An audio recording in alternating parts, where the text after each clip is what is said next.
In the past 1 or 2 weeks, the CBN chief, Lamido Sanusi, has came very hard on the government, and he did say that the government should do its own part, that banks shouldn't be expected to provide roads, provide pipe-borne water to the communities where they operate, to do social infrastructure spending.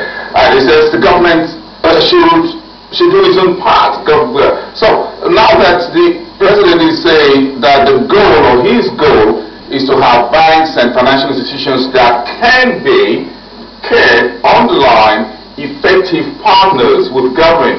It is like the president is turning the table against the banks and saying, look, we've been very good partners, but you folks haven't been very good partners in delivering economic growth. When he came into office, the president said, I think that the bank should help him do the job, or is the one who put there was for them to do the job? I think there's an assumption here. Let's get something straight. My whole commentary is not to knock down people. But if we're going to have some honest discussions, we might as well separate the fact from the myth. The use of the word banks is a misnomer here. It is being used as a plural to suggest that there was consent or there was some agreement from the banking industry. There's a discussion between the president and the CBN governor.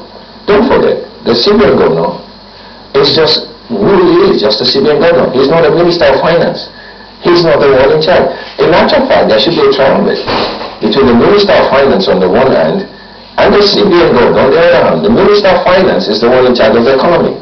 He is in charge of interest rate and exchange rate, money supply. Now, when you say, don't forget that when you say that he expects the banks to do their own part, no, you're missing the point. Don't forget that Lamido Sanusi's first statement was that he does not tie in with the 7-point agenda. And that what he should have is to focus on 3-point agenda. Or two. Now, if you find out that what are those 3? He focused on them as well. They're not totally tied with the government. So what you begin to see, and which is my first point, that what is this plan they're both working on? Because you would have expected at that stage for you to see a difference, not in ideology and approach, that he believes that we should not be spreading ourselves too thinly, just trying to do so many things. We might as well focus on the key substance of the key issues and then begin to build on it, and then it may take some time, and then we know how it's going. He was immediately slammed down by the people in the presidency for saying, what was that? We're still going ahead with the 7-point agenda. So when you have a situation whereby the president says we are effective partners. Hold a minute. The President Yara's statement today at Independence, does it sound to you like Lamido got his scripts of banking sector sanitation from the president or the presidency, and now this is our good boy, he's doing a very good job out there? Does it look like Lamido stepped out there as a one-man riot squad, he's doing the job, the president feels, well, we can use him as a rebranding an administration that's been accused of lackluster performance? I'm sure you're giving more credit than this presidency deserves. Lamido, do not let us personalize it. As an individual, I believe he's a fine gentleman. I believe those things he is talking about, good governance, full disclosure, risk management, they should be at the minimum. But those are the words of President Yara's today. Those are words written by the Central Bank of Nigeria. Those were just words. Oh, really? We use cliches a lot in this country. This country talks about good governance, yet we don't have it. This company talks about democratic dividends, yet we don't have it. So let's leave words. I'm trying to separate the issues now. We spoke about Lamido Sanusi. I said the gentleman Lamido Sanusi, those things he stands for the first time at least there's some ideology which is being put forward. Those things he stands for, good governance in our institutions, the need for regulatory oversight and sustained regulatory oversight, the need for proper risk management.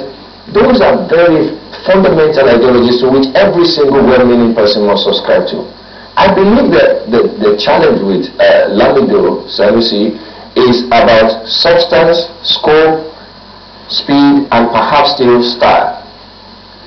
Again, in Nigeria, we make big deals out of those things when we choose to resist change.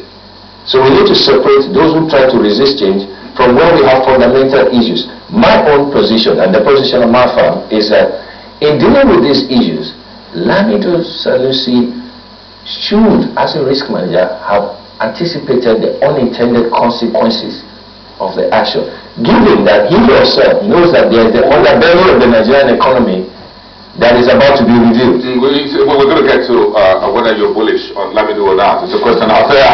You know, as the saying goes in the marketplace, is are you bullish or you're bearish on the market? So we'll ask that question later. But we're still trying to understand President Yar'Adua's statement today, and the question is, can Nigerians bank on Yar'Adua? A very interesting question. I'll give you a straightforward reply. This is a president that came into governance and said, I have a 7-point agenda that had a promise on power.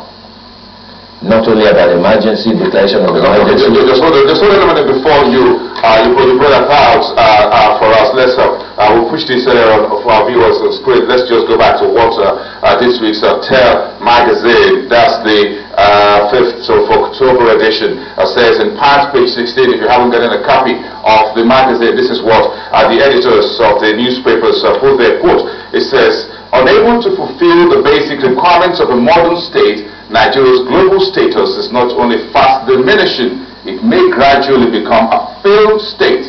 No thanks to the Yar'Adua's administration.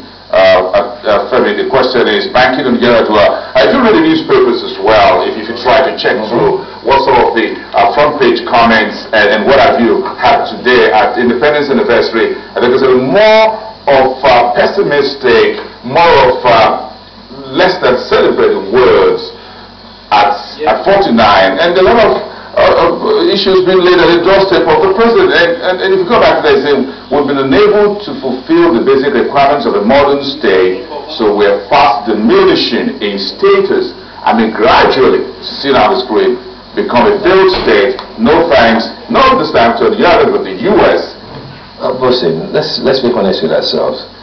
We have a unique set of people in this country. We, including myself, yourself, we complain about everything. We complain about everything. That's one thing. Second is that there is no president that will ever exist without huge complaints going on. Obama, with all the failure that came up with him, he's facing huge complaints. But that's a given. Now let's not just use that complaint, therefore, to measure effectiveness. Let us look at mere facts. Is there sufficient reason to complain that President Yar'Adua is either not performing or pushing us towards those indices that will define a failed state? Now, what are those indices? You're talking about corruption, you're talking about poverty, you're talking about security, you're talking about education, you're talking about health, you're talking about quality of life, you're talking about mortality rates. Those indices all point southwards. So to that extent, we're saying that have we progressed? If you take power, for example, in 2007 we had 4,000 megawatts which were generated. As of today we're generating just about 2,000. That's at the top end of it all. And then if you look at the words of the president, this president has done more flip-flops than any other president we've known in this country. He's taking decisions, he's going to reverse us. He's taking decisions, he's going to reverse it. That tells you something about the process of decision-making, either in terms of the structure of governance, in terms of the advice he receives, or in terms of his own personal attitude towards issues. So therefore, when this president talks, analysts have learned to say, do we want to wait for another 2 weeks and see whether there's a reversal? That is not anything putting him down, either on his health issues or whatever. It is just what the facts speak for itself. Now, what I'm trying to say is that if you want to bank on Yar'Adua, it's a risky venture right now.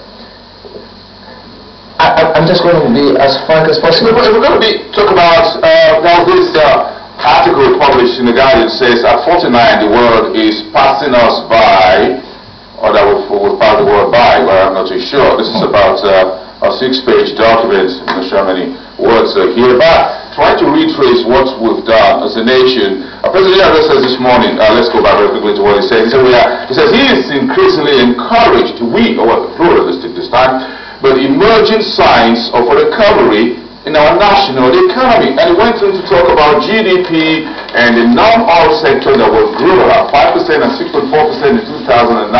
Are you encouraged as an analyst?